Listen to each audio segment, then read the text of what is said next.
सबको लगता है।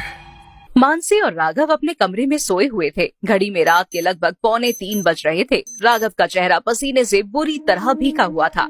ऐसा लग रहा था मानो उसने अभी अभी कोई भयानक सपना देखा हो। राघव के चेहरे की शिकन बढ़ती ही जा रही थी। उसकी सांसें अचानक भारी हुई और हांफता हुआ वो नींद से जागकर अपने बिस्तर पर बैठ गया। नहीं, कोई नहीं है, सब वहम है मेरा। उसकी आवाज सुनकर मानसी की भी नींद टूट गई। क्या हुआ तुम्हें? तुम ठीक तो हो ना? मुझे बचा लो। यहाँ पर हमारे अलावा कोई नहीं है राघव, और कोई नहीं मारेगा तुम्हें। पता नहीं किस बात से तुम इतना घबरा रहे हो। देखो सब कुछ बिल्कुल ठीक है। तुम भगवान का नाम लो और सो जाओ, और मैं तो तुम्हारे पास हूँ ही ना, कुछ नहीं होने दूंगी तुम्हें। मानसी ने राघव के सर पर हाथ फेरा और उसे सुला दिया। मानसी राघव की गर्लफ्रेंड थी। 6 महीने पहले राघव और मानसी एक पार्टी में मिले, धीरे धीरे दोस्त बने और फिर उनकी दोस्ती प्यार में बदल गई। दोनों लिव इन रिलेशनशिप में रहते थे, लेकिन कुछ दिन से राघव की हालत कुछ ठीक नहीं थी। वो हमेशा घबराया रहता और अचानक नींद में हड़बड़ाकर उठ जाता। अगली सुबह राघव ऑफिस जाने के लिए तैयार हुआ। घर के बाहर उसकी गाड़ी पार्क थी। उसने जैसे ही गाड़ी का दरवाजा खोला तो अंदर का नजारा देखकर वो बुरी तरह डर गया। उसकी ड्राइविंग सीट पर एक मुर्गी की कटी हुई गर्दन और उसका धड़ गिरा हुआ था और पूरी सीट पर खून ही खून फैला हुआ था। ये देखकर राघव जोर से चिल्लाया और सीधा घर के अंदर भागा। राघव क्या हुआ तुम्हें? तुम इतना डरे हुए क्यों हो? मानसी, मेरी गाड़ी में वो। क्या हुआ तुम्हारी गाड़ी को? तुम मेरे साथ चलो। राघव मानसी को बाहर लेकर गया, लेकिन जब उसने मानसी को गाड़ी का दरवाजा खोलकर दिखाया तो अंदर कुछ भी नहीं था। यहाँ तक कि खून के छींटे भी सीट पर नहीं लगे थे। क्या? अरे अभी तो वो मुर्गा और उसकी गर्दन और खून के छींटे थे इस सीट पर। मैं सच कह रहा हूँ मानसी, अभी था वो यहाँ।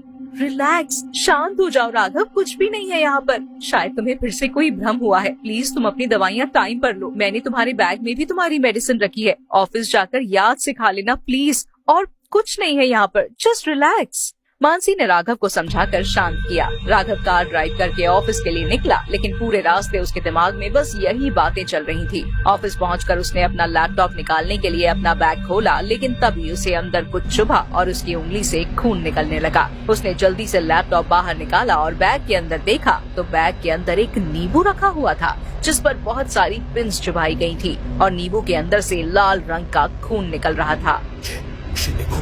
ये खून, ये सब क्या हो रहा है? सुबह कार में वो जो कुछ भी हुआ और अब ये कुछ ना कुछ तो हो रहा है मेरे साथ, लेकिन कुछ समझ नहीं आ रहा। मैं मानसी से बात करूंगा, उसे दिखाऊंगा, तब उसे मानना ही पड़ेगा कि ये सब मेरा कोई भ्रम नहीं है। शाम को राघव घर गया और उसने सबसे पहले अपना बैग खोलकर मानसी को पिन से चुभा हुआ वो नींबू दिखाया, जिसके अंदर से अभी भी खून टपक रहा था। ये देखो, मैं तुम्हें कह रहा था ना कि कुछ न कुछ गड़बड़ जरूर हो रही है। कोई टोटका कर रहा है मुझ पर। कोई चाहता है कि मैं पागल हो जाऊं, मर जाऊं। शांत हो जाओ राघव, शांत हो जाओ। घर में हम दोनों के अलावा तो कोई रहता भी नहीं है, तो फिर तुम्हारे बैग में ये किसने रखा? सुबह तो घर पर बस मिसेस शर्मा अपने बेटे की शादी की मिठाई देने आई थी। उनके अलावा तो घर पर कोई आया भी नहीं है। कहीं तुम्हारे ऑफिस में तो ऐसा कोई नहीं जिसने ऐसा किया हो? मैं नहीं जानता मानसी, मैं कुछ भी नहीं जानता, लेकिन अगर ये सब बंद नहीं हुआ ना तो मैं सचमुच पागल हो जाऊंगा। नहीं, तुम चिंता मत करो राघव, मैं कुछ करती हूँ। अच्छा चलो अब तुम चेंज कर लो और खाना खा लो। मानसी ने पहले राघव की नजर उतारी और फिर दोनों के लिए खाना सर्व किया। राघव ने खाने के कुछ निवाले तो ठीक से खाए, लेकिन थोड़ी देर बाद वो खाते हुए अचानक रुक गया। उसकी प्लेट में अनगिनत कॉकरोच और कीड़े रेंग रहे थे। उसने अपनी प्लेट को दूर फेंक दिया और खाने के निवाले को चिल्लाते हुए मुंह से बाहर निकालने लगा। राघव क्या हुआ तुम्हें? तुमने इस तरह खाना क्यों फेंक दिया? इस खाने में कीड़े, मैंने कीड़े खा लिए। ये मैंने क्या किया? राघव ने डर कर अपना सर पकड़ लिया और वहाँ बैठकर रोने लगा। उसकी हालत देखकर मानसी की भी आंखें भर आईं। उसने राघव को शांत किया और उसे अंदर ले जाकर उसने उसे नींद की दवाई दे दी। थोड़ी देर बाद राघव को नींद आ गई, लेकिन मानसी के दिमाग में अब राघव की ही चिंता चल रही थी। पता नहीं क्या हो गया है राघव को, आजकल इतना अजीब बर्ताव क्यों करने लगा है? जब मैं इससे मिली थी तब तो ऐसा कुछ नहीं था। शायद राघव ठीक कह रहा है, कोई है जो उसे पागल करना चाहता है, उसके ऊपर तरह तरह के टोटके कर रहा है। और वो नींबू। कुछ दिन और इसी तरह बीते। राघव नींद की गोली खाने के बाद भी हर रात हड़बड़ा कर उठ जाता।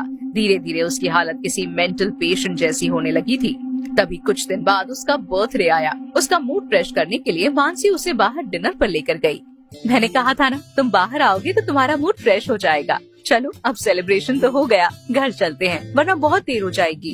दोनों कार में बैठकर घर के लिए निकले, लेकिन राघव के चेहरे पर कोई भी खुशी नहीं थी। वो घर पहुंचे तो घर के मेन गेट पर कुछ अजीब सा सामान बिखरा हुआ था। एक नर कंकाल की खोपड़ी, लौंग के कुछ दाने और उसके साथ सिंदूर बिखरा हुआ था। ये देखकर उन दोनों के होश उड़ गए। ये सब क्या है? अब तो ये कुछ ज्यादा ही हो रहा है। हम कल के कल ही पंडित जी के पास जाएंगे और जो भी ये सब कर रहा है ना, मैं उसे छोड़ूंगी नहीं। राघव की आंखों में डर साफ दिखाई दे रहा था। वो इतना घबराया हुआ था कि अंदर जाने को भी तैयार नहीं था, लेकिन मानसी उसे हिम्मत देते हुए घर के अंदर लेकर गई। राघव अंदर अपने बेड पर बैठा था। मानसी कपड़े चेंज करने के लिए वॉशरूम गई थी। तभी मानसी को राघव के चिल्लाने की आवाज आई। वो जैसे ही रूम में आई तो देखा कि रूम के फ्लोर पर खून बिखरा हुआ है, जो अभी थोड़ी देर पहले तक कमरे में नहीं था।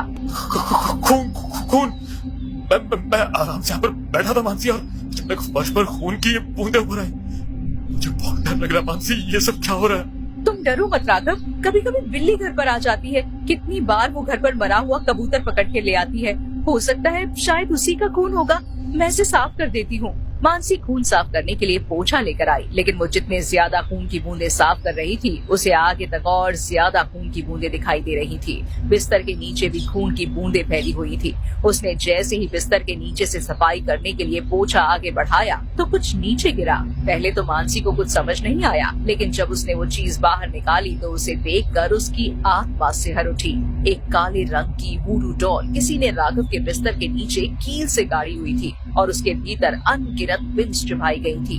मानसी ने जैसे ही एक पिन को बाहर निकाला तो राघव दर्द से चिल्ला उठा। मत करो मानसी, सब बच्चों, मुझे दर्द हो रहा है। राघव की हालत देखकर मानसी की आंखों में आंसू आ गए। उसने वो वूडू डॉल संभाल कर रख दी, लेकिन पूरी रात वो सो नहीं पाई। अगली सुबह राघव के उठने से पहले ही वो घर के बाहर गई और थोड़ी देर बाद वापस आई तो देखा कि राघव बुरी तरह से चिल्ला रहा है। वो दौड़ती हुई कमरे के अंदर गई तो राघव को देखकर उसके रोंगटे खड़े हो गए। राघव ने कमरे का आईना तोड़ दिया था और वो खुद के शरीर पर ही उन कांच के टुकड़ों से घाव कर रहा था। वो पागलों की तरह चिल्लाते हुए खुद को मारे जा रहा था।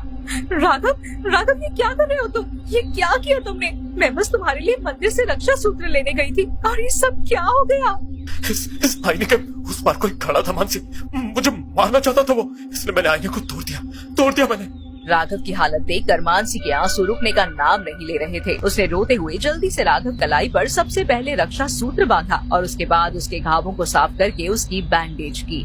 अगले 2-3 दिन तक सब कुछ ठीक रहा, लेकिन चौथे दिन जैसे ही राघव ने ऑफिस जाने के लिए गेट खोला तो उसके दरवाजे पर फिर से उसे एक वूडू डॉल दिखाई दी, जिस पर उसी तरह पिन्स चुभाई गई थी और उसके चारों तरफ 4 कटे हुए नींबू बिखरे हुए थे और उनके अंदर से वैसा ही लाल खून गिर रहा था। उसी समय राघव की कलाई से उसका रक्षा सूत्र भी वहीं पर टूटकर गिर गया, लेकिन उस दिन के बाद लाख कोशिश करने के बाद भी राघव की हालत में सुधार नहीं हुआ। वो बस पागलों की तरह बैठकर अंधेरे कमरे में दीवार को घूरता रहता और मानसी जब भी उसके पास जाती तो वो उसे बड़े ही भयानक तरीके से देखता और जोर जोर से हंसने लगता। तू बचाएगी मुझे? नहीं, मुझे कोई नहीं बचा सकता। तुझे पता है, बस 3 दिन है मेरे पास, बस 3 दिन है मेरे पास, और 3 दिन के बाद मैं मर जाऊंगा। मैं ये सब नहीं संभाल सकती। मैं आज ही राघव के घर वालों को कॉल कर दूंगी। मुझे कुछ भी करके राघव को बचाना होगा। मानसी ने राघव के घर वालों को कॉल किया। वो गांव में काफी दूर रहते थे तो राघव के पास पहुंचते पहुंचते उन्हें लगभग 2 दिन लग गए। 2 दिन बाद वो घर आए तो घर की डोरबेल बजी। मानसी दरवाजा खोलने ही गई थी, तभी उसे अंदर से राघव की चीख सुनाई दी। वो सभी जल्दी से दौड़कर अंदर कमरे में गए तो राघव अंदर नहीं था, लेकिन वॉशरूम से पानी चलने की आवाज आ रही थी। उन्होंने अंदर जाकर देखा तो राघव ने अपना सर वॉश बेसिन के कांच में दे मारा था। पूरे बाथरूम में उसका खून फैला हुआ था। उन्होंने उसे जैसे तैसे करके बाहर निकाला, लेकिन जब तक वो उसे अस्पताल लेकर गए तब तक राघव अपनी आखिरी सांसें ले चुका था, लेकिन अभी भी उसके चेहरे पर एक भयानक मुस्कान थी। उसके घर वालों का रो रो कर बुरा हाल था। मानसी की आंखों में भी आंसू थे। वो ये सब कुछ सह नहीं पा रही थी कि जिस लड़के के साथ उसने शादी करने के सपने देखे थे वो इस तरह चल बसा। मानसी खुद को संभालते हुए अस्पताल से बाहर आई, लेकिन तभी उसने अपने हाथ की तरफ देखा और मुस्कुराने लगी। उसके हाथ में वही वुडू डॉल थी जिसका चेहरा बुरी तरह से खराब हो चुका था। तुझे क्या लगा मेरी बहन की जिंदगी बर्बाद करके तू आबाद हो जाएगा? प्रेग्नेंट थी वो और तूने उसे अपनाने से इनकार कर दिया। तेरी वजह से मेरी बहन को मरना पड़ा। नहीं सह पाई वो ये सब। और देख, आज मेरे हाथों तू भी मारा गया।